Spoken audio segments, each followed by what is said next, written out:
a quem trabalha com jogo ilegal. A corrupção que isso movimenta.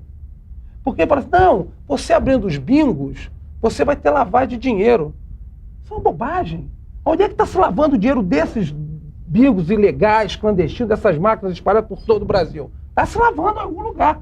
Só que não está se arrecadando nenhum imposto. Nenhum, zero de imposto para investir no social. Eu acho demagogia. Eu vou te falar na área de turismo. Cláudia, o Brasil é o único país, nós somos cercados. A Argentina tem cassino, Uruguai tem cassino, Paraguai tem cassino, Venezuela tem cassino, Chile tem cassino. Nos Estados Unidos, que é o país mais careta, conservador, com aquela coisa conservadora dos Estados Unidos, falso conservadorismo, mas tem cassino. Aqui, as nossas reservas indígenas estão sendo atacados por americanos, holandeses, que estão dominando aquelas reservas indígenas, e os índios morrendo, à míngua, alcoolizados. Lá nos Estados Unidos, as reservas indígenas foram transformadas em cassinos. Botaram cassino nas reservas indígenas e estão ganhando muito dinheiro com isso. Aí você vai na Europa, França, Itália, Portugal, Espanha, Alemanha, Inglaterra, todo mundo tem cassino. Não é possível que esteja todo mundo errado. Agora, quem não tem cassino? Dos países da OMT, da Organização Mundial do Turismo, é Brasil e Cuba. Tá bom, estamos disputando com Cuba. Agora, dos países da ONU, é o Iêmen, o Azerbaijão, o Afeganistão. A gente é verdade, a gente tem que escolher o lado que nós estamos. Os nossos concorrentes têm cassino. Né? O bingo gera emprego. O bingo no Rio de Janeiro desempregou 6 mil. Eu não estou falando bingo legal. O caça-níquel tem que prender como o governo está fazendo. Nunca se apreendeu tanta máquina de caça-níquel. É prender e botar na cadeia quem explora o jogo legal. Isso não tenho dúvida. Agora, foram 6.500 desempregados. Gente do primeiro emprego. Foram músicos que não tocavam mais na noite, que tinham perdido, estavam tocando nos bingos do Rio de Janeiro. Sim. Músicos importantes, que fizeram a história da música brasileira. Sim. Aí fecharam. Botaram essa gente aonde? Onde é que botaram, Cristiano? Eu não sei. Não, eu acho que esse tema... É perigoso esse tema, os deputados ficam nervosos. Não. Eu, por exemplo, não tenho nenhuma dificuldade. Acho que foi uma matéria apreciada no Congresso Nacional.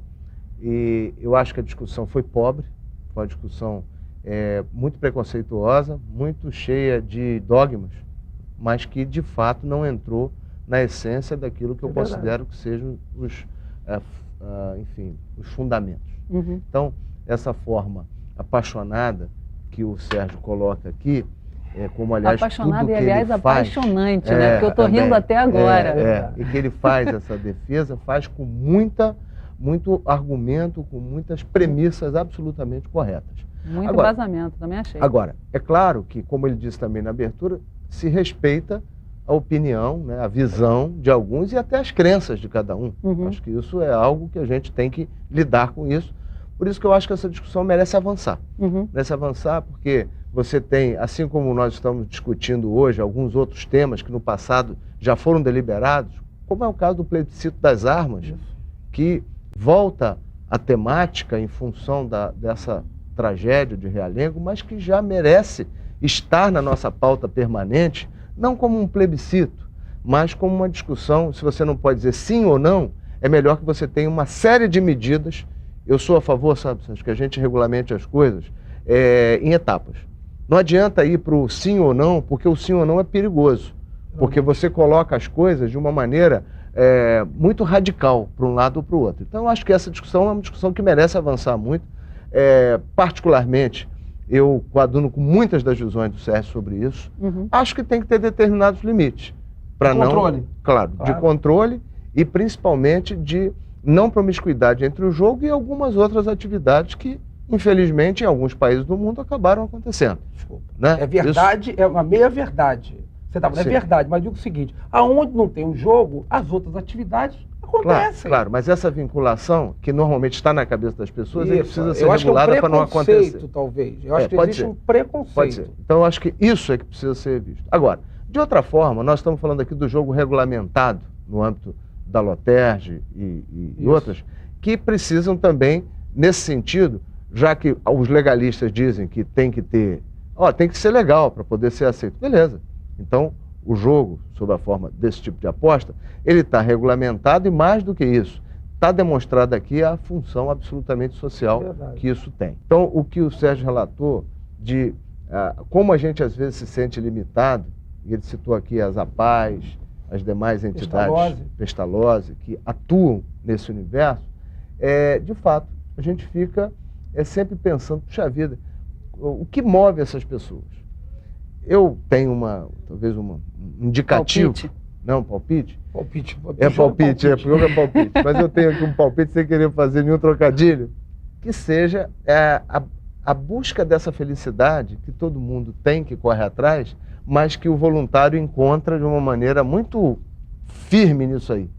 E ali ele encontra o seu tesouro. Porque quem encontra a felicidade, quem encontra, ao fazer o bem, encontra esse retorno, é capaz de acordar e se dedicar a uma atividade dessa, se fazendo feliz, acho que não tem maior mobilizador, maior motivador de uma pessoa do que seja isso. Quanto que você distribui mensalmente, em média? Deixa eu te falar, ano passado, no final do ano, eu fiz uma doação de 15 milhões. Eu tenho uma despesa fixa só com essas entidades que a gente ajuda de mais de 3 milhões e meio por mês. Então, isso varia muito, são 70%, são alguns milhões de reais. Vou te dar um exemplo de solidariedade que aconteceu. Chuva, aquela tragédia na região serrana. Uhum. Cada secretário se mobilizou da maneira. E o que eu posso fazer? Aí liguei para o Cabral. Governador, liguei não, mentira, mandei aquele e-mail para o Cabral. Governador, o que eu posso fazer? Ele lança um jogo e o dinheiro arrecadado para a gente construir coisas. Isso foi na quinta-feira, não me lembro exatamente quanto foi a chuva. Em um dia, aí começou a mobilização. Eu reuni todos os meus funcionários, liguei para a agência de publicidade e tal. Vamos lançar um jogo. Em um dia, o jogo estava na gráfica. A gráfica geralmente cobra da gente, demora assim, 10 dias para nos entregar o jogo, porque ela tem outras coisas, é uma gráfica de máxima segurança, só temos no Brasil. Em 2 dias, o jogo já estava na nossa mão. Que bacana. Convocamos o Gabriel Pensador, que é um cara jovem, um cara que sabe se comunicar. Gabriel, faz um comercial para a gente e para convocar as pessoas para comprar a raspadinha. Ele fez de graça, e inclusive depois deu uma entrevista numa outra revista, que meu pessoal do marketing mostrou, dizendo que tinha ficado assim, amarradão de ter participado, palavras dele, de ter participado dessa coisa. Aí nós fomos procurar, quer dizer, a agência de publicidade não cobrou, a gráfica não cobrou, nós conseguimos doação de alguns prêmios, foram 2 carros e tal, colocamos isso tudo no jogo, botamos o jogo na rua. Um jogo desse, uma tiragem de 500 mil, normalmente, deve demorar uns 30 dias para eu conseguir vender, enfim, tinha que ter uma baita... registro. TV Bandeirantes, por exemplo, Dar Luiz liberou comerciais aqui, e as outras televisões também liberaram. É óbvio que de acordo com as suas possibilidades, mas não houve dúvida. As rádios liberaram inserções de spots do Gabriel chamando e tal. Uma coisa que demoraria 30 dias, em 5 dias estava tudo vendido. Que beleza. Arrecadamos, aí fizemos diferente. Na verdade, a Loters, para cada uma raspadinha vendida, eu daria mais R$1. Então, foram 500 mil raspadinhas vendidas, nós demos R$1 milhão. Nós temos R$1 milhão, isso foi feito em uma semana. Estamos levantando as entidades que vão para ser doado. Já está reservado ali um volume grande, aí, quase 600 mil reais para a PAI de Friburgo, que teve a sua sede destruída. O Monerar, que por orientação do governador, que está coordenando um pouco, né, lá na área ali, já elencou a PAI, nós estamos elencando 2 entidades, aí cabe o Rio Solidário que está escolhendo, por exemplo, tem espaços que cuidavam de crianças ali e que foram destruídos e tiveram mais crianças chegando, enfim, houve uma grande solidariedade e essa é um pouco o espírito do Carioca, do Fluminense e o espírito da Loters, de ajudar as pessoas no que elas precisam. Através da venda do jogo. Opa, através da venda do jogo. Recado que você tem que dar para quem está em casa, para estimular, para aumentar, para melhorar. Suas palavras finais, beijo. Compra o Rio de Prêmios, compra a raspadinha, você tem chance de ganhar dinheiro, casa, carro, ainda vai estar ajudando muita gente, muitas pessoas. E vamos ajudar as pessoas. E um beijo, eu vou dar um beijo. Meu filho vai falar com o maior ciúme. Eu estou com uma filha de 9 meses, você conhece a Maria Mariana. Um beijo para Maria Mariana. Mas manda para ele também, Vitor Hugo. Vitor Hugo, eu vou mandar Vitor Hugo um beijo para você. Vitor Hugo, um beijo. Cláudia, manda um beijo pro Vitor Hugo. Eu dou um beijo na Maria Mariana e um beijo no Vitor Hugo, que são os meus 2 filhos. Eu estou absolutamente apaixonado de ser papai. Depois de 15 anos, ter uma filha tão linda como a minha, que é a Maria Mariana. Que beleza. Olha, sensacional. Você está convidado para voltar, para contar de novos projetos. Acho que eu tenho que dar um beijo para Helena também, para minha esposa Helena. Mas é claro. Helena, um beijo. Linda Helena, foi mãe, tá uma gata maravilhosa. Cristino, e você? O que você tem para dizer? Seu site, seu e-mail, beijo. Bom, eu queria aqui Não vou dar beijo no Sérgio Ricardo. Porque... Não? Só porque tá na televisão, né? Porque depois, quando é pessoalmente, pronto. Ele sempre com esse jeitão, né? Espontâneo. Com essa gravata aqui. É isso que eu digo. Chega aqui mexendo comigo desde o início do programa.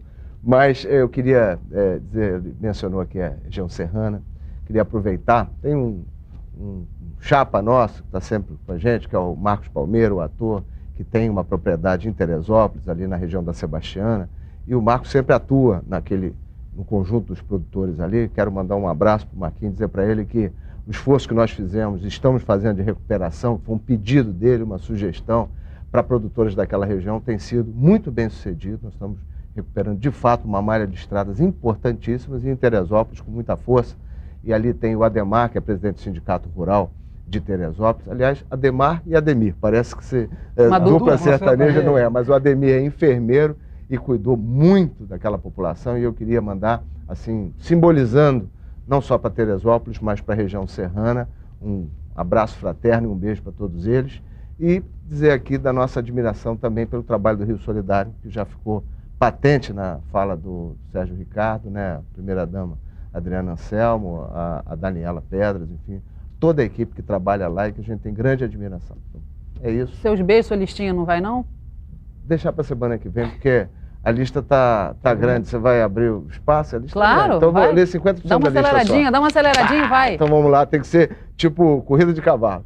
Robson Santana, de São Fidélis, a Kelly, do Rio de Janeiro, Lia Canela, prima, lá de São Gonçalo, o DJ Magnum, de Campos, está aqui permanentemente mandando pílula aqui pra gente, o Edivaldo Júnior, de Campos, a Sandra Jardim, de Macaé, a Zefa, de São João de Meriti, e a Viviane Cota, aqui do Rio de Janeiro. Olha que beleza. Eu também tenho uma lista, vou sair correndo, narrando aqui Corrida de Cavalo, que vocês viram que eu falei pouco, porque, gente, quando tem gente desse porte no programa, não dá para eu ficar falando, né? Então, olha aqui. Pro Carlos Holanda Cunha, do Rio de Janeiro, Almir Rego, de Miguel Pereira, obrigada. Márcio Cury, Carolina Marques, jornalista do Extra, que fez uma matéria maravilhosa. Muito obrigada, Carolina. Marlon Brum, para você também, ficou maravilhoso. Estou lançando um livro, hein?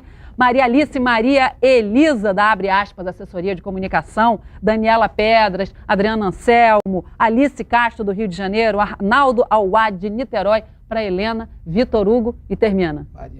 Maria Mariana é dele. Muito obrigada pela sua audiência, que a gente sabe que é uma questão de escolha. Lembrando sempre que quanto mais responsabilidade você assiste, mais responsável você fica. Fecha esse programa diferente hoje, pedindo a você que compre sempre raspadinha e Rio de Prêmios, que você está revertendo 70% do que você pagou para o bem. Muito obrigada. Fiquem com Deus. Até a próxima.